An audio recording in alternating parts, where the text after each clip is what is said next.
ayun na nga mga buwits! At umaraw sa wakas! Makakapag-bike tayo! At syempre, makakapagkwentuhan din tayo. Yun naman ang tema ng ating video ngayon. Konting update at kwentuhan. At syempre, may pupuntahan tayo. Ang tanong, saan? So, ang pupuntahan natin today ay malapit lang dito. Ang tawag sa kanya ay Tanawin Road. So, puntahan talaga ng mga siklista yun dito sa bandang Bulacan. Ang tanong, bakit ngayon lang ako pupunta doon? Taga dito naman ako. Hindi ko din alam. Hindi ko din alam kung bakit ngayon lang ako pupunta. Actually, nag-ride kami nung pinsan ko, tsaka nung friend niya, si Jake, tsaka si Trendy nung isang araw. Maulan to. So, kahit maulan, nag-ride kami. Wala kating-kating mag-bike So, nadaanan namin yon yung Tanawin Road na yun. Sabi ko, okay pala doon tumambay. Lalo na kung maganda ang panahon.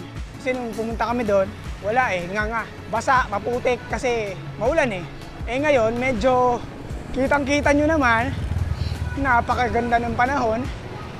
Sana wag mabate. Dahil usually nababati talaga yan. Though normal naman dito sa may bandang Fairview, Bulacan na umuulan paghapon. So ang oras ngayon is mga 2:30, mga ganyan. At kung malapit lang yung pupuntahan mo, bakit ka naka full shoes? Malalaman nyo mamaya kung bakit ako naka full shoes.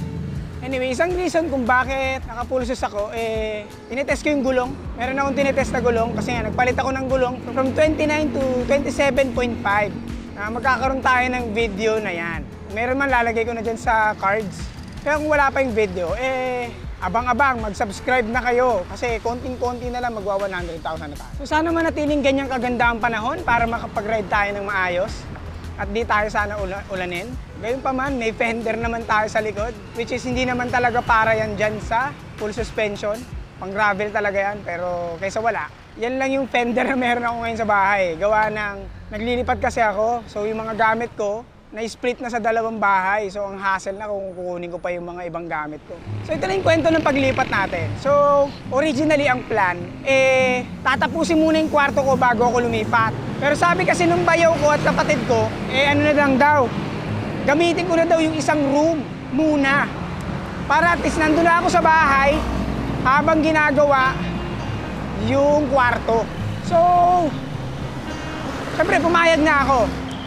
Para at least hindi nabubulok yung bahay kasi hindi tinitirahan May bahay pa kasi silang iba. So, yung bahay na yon, talagang hindi pa kagad nila matitirahan pa. Ako naman yung libre, pwede na akong tumira doon. So, yun ang ginawa ko. So, unti-unti na ako naglilipat doon sa bahay na yon. I think, next month, baka doon na ako nakatira. Ang problema lang naman doon siyempre, mga basic necessities, wala pa ako. Like, internet, panlaba, washing machine, mga ganyan. Refrigerator, which is madali naman, bibili na lang ako. Kahit mga personal ref lang, mga ganyan. Makaraos lang dun sa pagtira. Pero gusto ko na talagang lumipat doon. Tahimik dun Dito sa tinitirahan ko ngayon, napakaingay. Yung mga bata, akala mo, magkakatabi lang, nagsisigawan pa. Alam niyo yan, lalo na kung nasa lugar kayo na maraming bata. Well, hindi mo masisi, ganun talaga ang bata So, ayun yung mga mawawala sa buhay ko. So ngayon, medyo problemado ang ating sit-down vlogs kasi hindi ako makashoot ng talking head. Kaya mga ride-ride lang muna tayo ngayon. Yung mga nagtatanong kung saan ako mismo nakatira, Diyos ko naman, ibigay nyo na sa akin yung privacy na yan. Sino bang gusto na alam ng lahat ng tao kung saan ka nakatira? Gusto mo din naman ng privacy. So, ibigay nyo na sa akin yung privacy na yan. Makikita nyo naman ako sa daan or sa bike demo, pumupunta naman ako palagi sa mga bike demo. Kung gusto nyo akong makita, puntahan nyo lang ako doon. O kung gusto mo lagi ako makita, mag-subscribe ka dito sa channel. Makikita mo lagi yung pagmumukha ko. Diyos ko naman, diba? Pero yung bahay ko, kung saan mismo yun, hayaan nyo na yun. Huwag nyo nang alamin yun. So, dito tayo sa Ascension dadaan dahil sobrang lubak doon at least dito, medyo wala masyadong sasakyan, walang kasabay. Same lang din naman yung ahon, so dito na lang tayo. Wow, very much mainit today. Ubus na kasing init pero okay lang yan kaysa umuulan, di ba? At least nakakapag-ride tayo. Yun naman ang importante. Uy Bro Brothers. Celebrate small or big wins with your special ones. Come to Brew Brothers Cafe, your destination for celebration.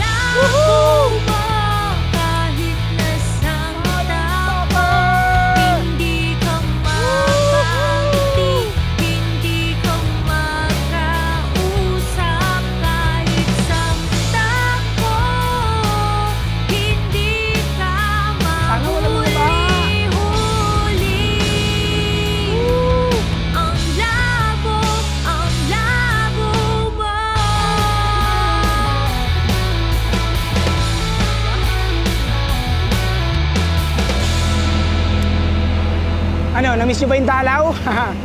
Tagal ko hindi na-play yan ha. Yan yung moment na ano, sarap mag-bike dito, hindi baha. Pag umuulan kasi dito, pucha, grabe dito. Parang may patubig. Yung pangalan niya, Aguada Residence. Kasi puro agua dito pag bumaha.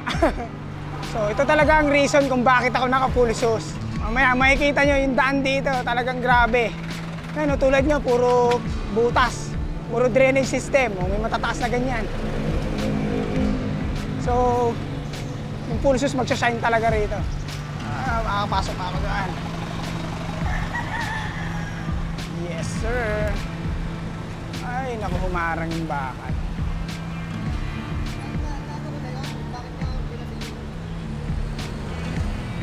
Ayun, no, tignan nyo yan, no? Oh. Kaya naman ng gravel yan, pero at least komportable tayo sa full suspension.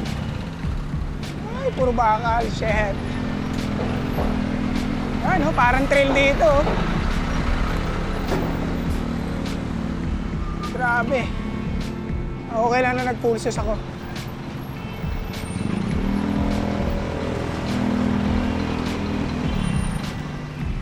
Yan ang rason kung bakit ako naka-full suspension today. Para doon. Kasi kung naka-gravel ako, sigurado, nginig ang buong katawan. So, ayan, papunta na tayong SJDM number 1. Pero hindi na tayo abot ng SM Tungko kasi yung pag-akyat pa lang dito, ayan, pag-akyat pa lang dyan, papasok na tayo dun sa may subdivision na pinupuntahan ng mga nagbabike tsaka mga jogging, nag-ehersisyo. Doon tayo papasok, doon tayo dadaan. So yung nasa taas na gate tayo papasok. Nung last na punta ko, kasama ko sila Jericho, tsaka si Trendy. Doon kami dumaan. First time ko lang noon. So technically parang second time ko na to. Altarasa. Sa Altarasa tayo papasok. Ang alam ko, may trail dito. Hindi ko lang alam kung saan. Kung yan bang yung bakanteng lote na yan? Tumubo na lang yung mga damo. So, dito usually lumiligo sila. Saan kaya yung trail na yun? May trail yun eh. Actually, luwag nga niya, no? Pwedeng gawin trail talaga eh.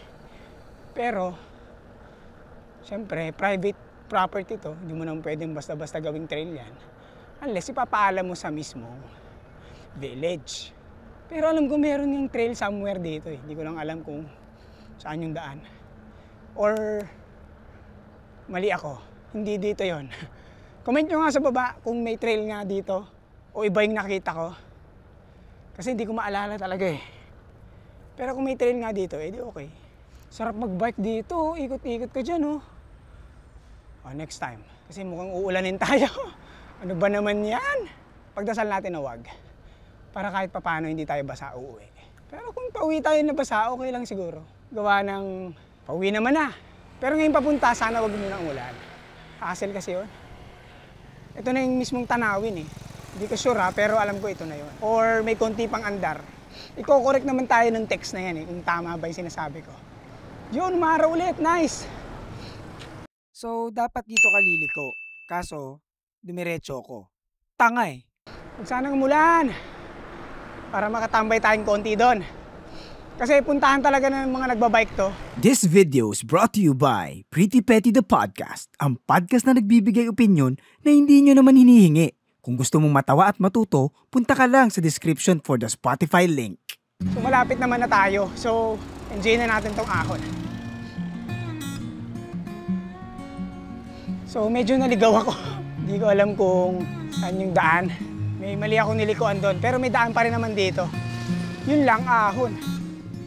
Dahan lang, makunat yung bike natin. School road. Ito pala yung school road. Ayan, akit pala pa dito. Ahon pa rito, Diyos ko. Parang ang daming asong nakakalat. Daming stray dogs, oh. Wolfgang. Wolfgang yan, yan, oh. Kung pupunta kayo dito, maps nyo. Kasi huwag yung gawing guide tong video na to, walang silbi to. I-maps nyo na lang para mas madali yung mapuntahan. Hindi naman tayo ligawin. Hindi ko na ilagay sa cyclo ko yung maps pero pwede mong ilagay yan dyan talaga. Tapos pag nailagay mo yung maps, mapapakita pa niya yung mga grade ng mga ahon. O Climb Pro, parang sa Garmin. So, isipin mo, sa mas murang halagang cyclo, para ka nang naka-Garmin. So, check nyo na lang to sa tong Majin, sa dyan sa link sa description or dyan sa video, may lalabas dyan. Alam nyo na yan. So, ito na yung Tanawin Road. Ahon nga pala to. Yan, Tungkong Mangga pala. So, yung Tanawin Road, nasa Tungkong Mangga. So, walang katapusang rolling hills mga pre. Woo! So, yan, kung gusto nyo ng mga ahon lusong, ay dito ka pumunta, madami. Magsasawa ka na lang. Kaya pinupuntahan din to ng mga ng mga siklista kasi masarap mag-ensayo rito. Makalakas dito. Lapit na. Konting-konti na lang. Alam mo, hindi ko ramdam nung makita kami nung nakaraan dito kasi malamig, umuulan. So, ang tendency, hindi ka mabilis mapagod. Galing tayo sa initan O ngayon, tignan mo naman akong limlim. Parang tanga lang. Parang yung sarap tumira sa ganitong lugar, oh. Tahimik. Tapos payapa. Pero dapat, may internet. Ito na yung tambayan talaga rito. Yan.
So yan, may mga upuan talaga rito na pwede kang tumambay.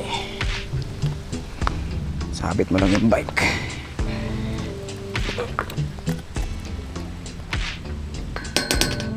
So tambay muna para makapagpahinga.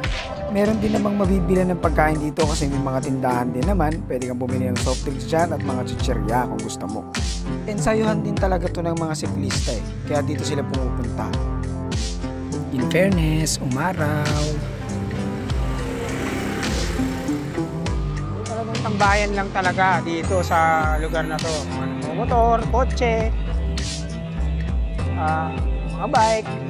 Ano lang talaga dito, pahingahan lang, tambay lang. Simple lang. Tingin-tingin ka lang sa malayo. Ano ba kayo, magyayarian ba kayong dalawa? Ay, ang sarap dito, presko. Minsan, pag stress ka na sa buhay, punta ka lang sa mga ganitong lugar, tumambay ka lang, kahit pa paano, parang nare-reset ka na lang din. Tsaka itong pusa na to kanina kapag gusto itong lamutakin. Naghahanap ka ba ng bagong bike? Meron tayong 500 peso off discount pag bumili ka ng bike or bike frames dito sa website ng RD Cycles. Alam ko madalas free delivery pa sila nationwide. So huwag kalimutan ilagay mo Forever Bike Noob sa checkout para sa 500 peso off discount. So, larga na tayo ulit. Kasi gumanda yung panahon, baka abutan tayo. Eh, bumaba na tayo para hindi tayo ulanin. So, yan, lusong to. Mahaba-haba to. Sarap. Lusong. Sarap. So, yan, balik na tayo sa Altarasa. Ito yung oras ng na mga nagbabike ng mga tao dito tsaka nagra-run. Pasukin nga natin yung papasok kanina. Parang packet na pa gano'n. Daanan natin, tingnan natin kung anong meron. Yun, ito. Diyan ako galing sa kabila, dyan. So, yun yung akyatan. Ang dami nag-jog. Puntahan talaga dito ng mga joggers. Tsaka mga runners. Ito lang pala yung ikot dito. So, malaki-laki din. Mula dun sa baba doon. Tapos yun, ang ganda ng mga puno. Akala ka din sa UP. So kung bandang dito ka sa Fairview ka, kaya sa pupunta ka ng UP, dito ka na lang. Basta tayo dyan sa may STI, dito na natin tatapusin ang vlog na ito. Ako nga pala si Nat na nagpapaalala ang manatiling bike no babang buhay para tuloy-tuloy lang ang pasok ng kaalaman. Paalam! Ahon, chef!